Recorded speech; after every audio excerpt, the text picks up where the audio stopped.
श्री सद्गुरु महाराज की जय। श्री सद्गुरु महाराज की जय।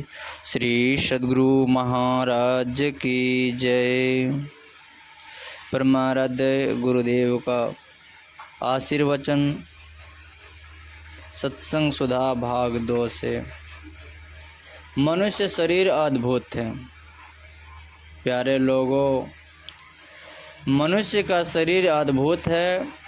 अज्ञानी लोग ख्याल करते हैं कि यह शरीर केवल मांस, हड्डी, चर्म आदि का समूह है, परंतु विशेषज्ञ जानते हैं कि इतना ही नहीं है। केवल स्थूल ज्ञान में रहने वाले जो जानते हैं वह तो प्रत्यक्ष है, किंतु इस प्रत्यक्ष के अंदर अप्रत्यक्ष भी है। उसे विशेषज्ञ और सूक्ष्मदर्शी जानते हैं। स्थूलदर्शी 2 तरह के होते हैं, एक विद्या बुद्धि में बढ़े लोग और दूसरे विद्या बुद्धि में कम और हीन। अच्छे डॉक्टर शरीर के भीतर को जानते हैं, किंतु उसके स्थूल अंशों को ही।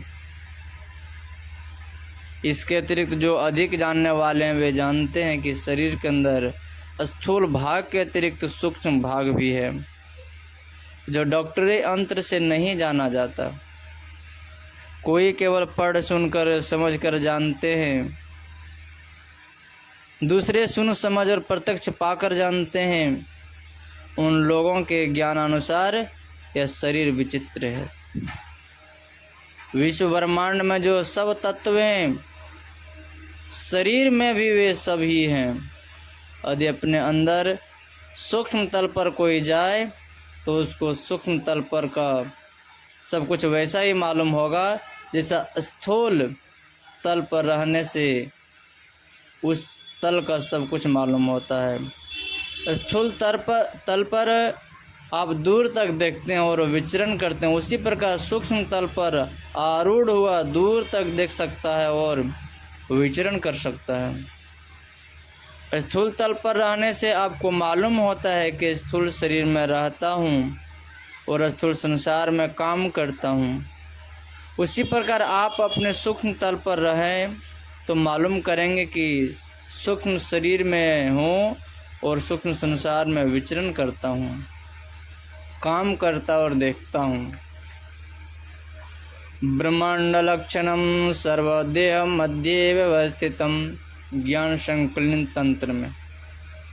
सकल दृश्य निज उदर मेली सोवई निद्रा तेजी होगी। गोस्वामी तुलसीदास जी।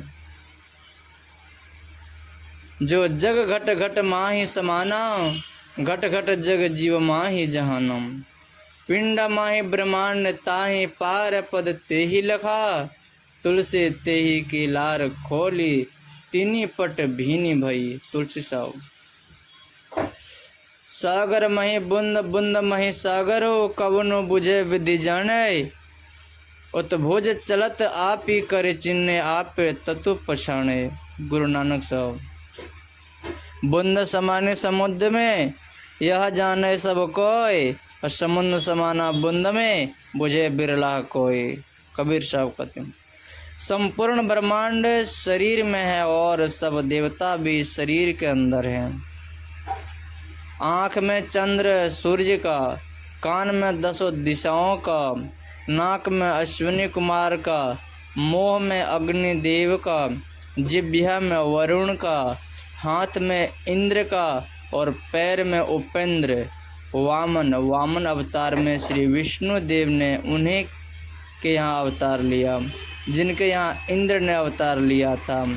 इंद्र पहले जन्म में थे और ये पीछे, इसलिए उपेंद्र कहलाए। का वासा है। पुनः मूलाधार चक्र यानी गुदा चक्र में गणेश का, स्वाधिष्ठान यानी लिंग चक्र में ब्रह्मा का, मणिपूरक यानी नाभि चक्र में विष्णु लक्ष्मी का, अनाहद यानी हृदय चक्र में शिव पार्वती का, विशुद्ध कंठ चक्र में सरस्वती का,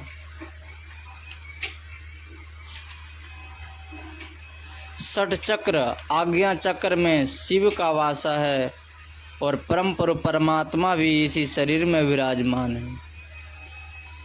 जो अंदर के सब माइक स्थानों के परे केवल चेतन आत्मा के प्रत्यक्ष ज्ञान में आने योग्य है। इस प्रकार का वर्णन संतवाणी में पाया जाता है।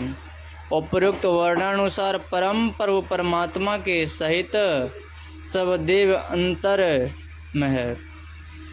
देहस्था सर्वविद्याश्च देहस्था सर्वदेवता देहस्था सर्वतीर्थानि गुरुवाक्य न लभ्यते ज्ञान संकलन तंत्र से।